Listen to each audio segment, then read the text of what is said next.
და სხვა ამბებით.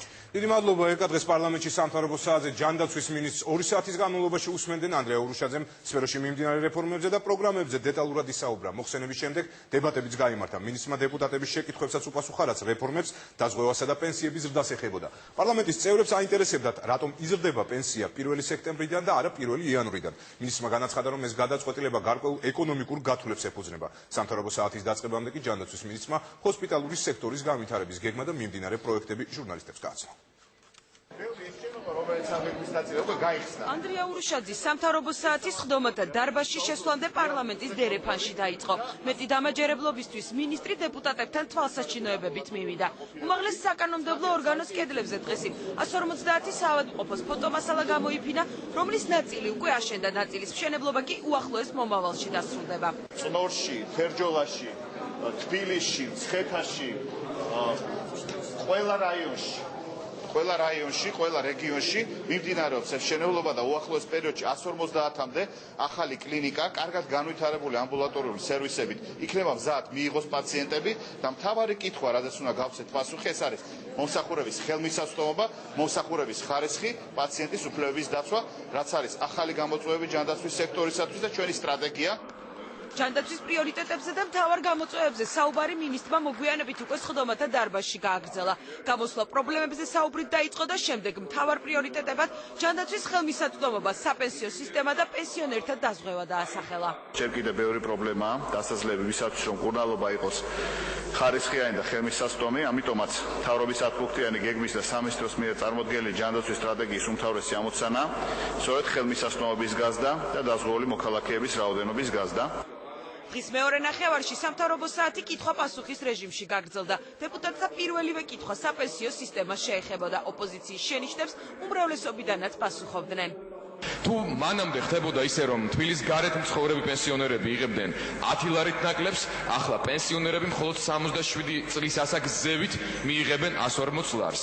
ჩვენ არ ვამბობთ, რომ 140 ლარი უნდა დავწიოთ. ჩვენ ვამბობთ, რომ თუ კი პენსიონერებზე ვსაუბრობთ, რა განსხვავებაა ერთი და იგივე სოციალური სტატუსი, ერთი და იგივე შემოსავლების ან შემოუსავლობის შესაძლებლობა. სადგან გიგიათ, რომელ ქვეყანაში აი ვინმეს კი მარტო თქვენ არ გეკითხებით, რომ პენსიას რაღაც ცვლილებები და სექტემბრიდან 8 თვის ფული მაპატე სლენგი უნდა ვიტყვი, მოტეხო პენსიის ფული მოტეხო, ანუ იგივეა რომ შობელს მოხუცებულ დედას და მამას წამლის ფულიც ამოსეგი შეუჭამო და მაშინ დროს თარებაში გახარჯო. აი ხა ფული გენანებათ, თქვენ ფულის რაღაც მოტეხვა გინდათო, ესეთი ფრაზაც კი იყო ნახმარი.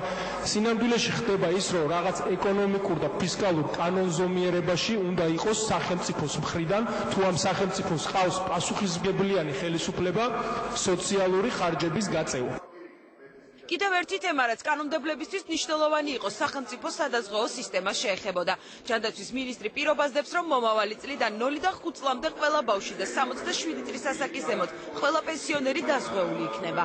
2012 წლიდან, როდესაც შემუშავდება ეს ახალი სადაზღვეო პაკეტი და შემუშავდება ახალი საპენსიო პაკეტი სექტემბრის თვიდან, მაინტერესებს თუ რამდენი ადამიანი შეეხება, რამდენი პიროვნებას რიცხობრივად რამდენი ადამიანი შეეხება ეს, იმიტომ რომ ძალიან მნიშვნელოვანი არის ამის დადგენა.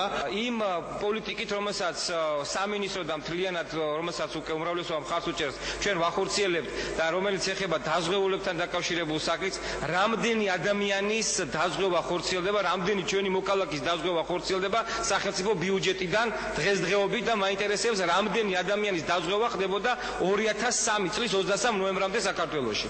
ერთ-ერთი მთავარი ამოცანა ჩვენი, გარდა ხელმისაწვდომის სამედიცინო მომსახურებისა, იქნება ხელმისაწვდომის სადაზღვეო მომსახურების და საზღვაო პროდუქტის გაჩენა. როდესაც ნებისმიერ მოქალაქეს შეიძლება იგივე პირობებით შეიცინოს იგივე მომსახურება და აღარ ჰქონდეს მუდმივად იმის შიში, რომ იმ შემთხვევაში თუ მას დაჭირდა ძვირადღირებული ოპერაცია, როგორ გადაიხდის ოჯახი. გაიაფების ყველაზე მოკლე, ყველაზე სწორი გზა არის ბიუჯეტირება იმ რისკისა, რაც დაავადებასთან არის დაკავშირებული. ანდრია ურუშაძის სამთავრობო საათი 2 საათს გაგრძელდა. სხდომიდან გამოსული დეპუტატები ამბობდნენ, რომ მსგავსმა შეხვედრებმა უფრო ხშირი ხასიათი უნდა მიიღოს. ესეთი მოსმენები ხშირად უნდა გაიმართოს და მთავარი შემფასებელი ამ შემთხვევაში არის საზოგადოება, უნდა დაინახოს პოზიციები პოლიტიკოსების, მინისტრების და ვფიქრობ, რომ მე შესაბამისი დასკვნა უნდა გამოვიტანოთ. მინისტრმა ამ ყველა საკითხზე ამოუწურებად გასა პასუხი, ეს იგრძნობოდა თვითონ კითხვის დამსვენებლების ტონში. ხვალ დეპუტატები პარლამენტში პრემიერ-მინისტრს ელოდებიან. პოლიტიკური დებატები მთავრობის 10 პუნქტიან სამოქმედო გეგმაზე გაიმართება. ხვალ კი პარლამენტში პრემიერ-მინისტრს ელოდებიან. ნიკა გილაურმა დეპუტატებს მთავრობის 10 პუნქტიანი გეგმა უნდა გააცნოს, რომელიც უახლოესი 5 წლის განმავლობაში საქართველოს მოდერნიზებასა და განვითარებას გულისხმობს. პრემიერის მოხსენების შემდეგ პოლიტიკური დებატებიც გაიმართება. ოპოზიციის წარმომადგენლები ამბობენ, რომ მათ ნიკა გილაურთან შეკითხვები ყველა სფეროზე აქვს, მათ შორის ჯანდაცვის პოლიტიკასა და სოფლის მეურნეობაზე. უმრავლესობა აცხადებს, რომ ნიკა გილაური ყველა საკითხზე ამომწურავად ისაუბრებს, ძირითად აქცენტს კი სხვადასხვა პროგრამების განხორციელებისგან მიღებულ შედეგებზე გააკეთებს.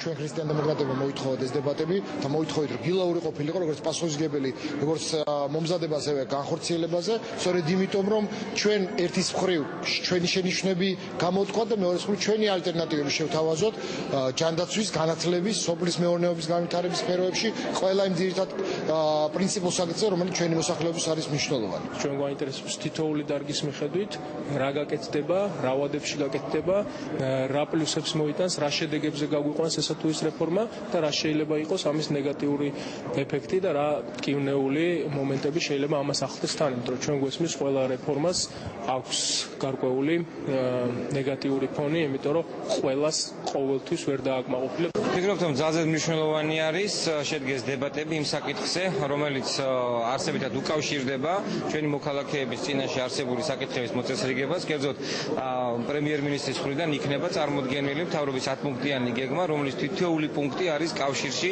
ერთის მხრივ დასაქმებულთა რიცხვის ზრდასთან, ხოლო მეორე მხრივ იმასთან, რომ ჯანდაცვა იყოს უფრო ხელმისაწვდომი.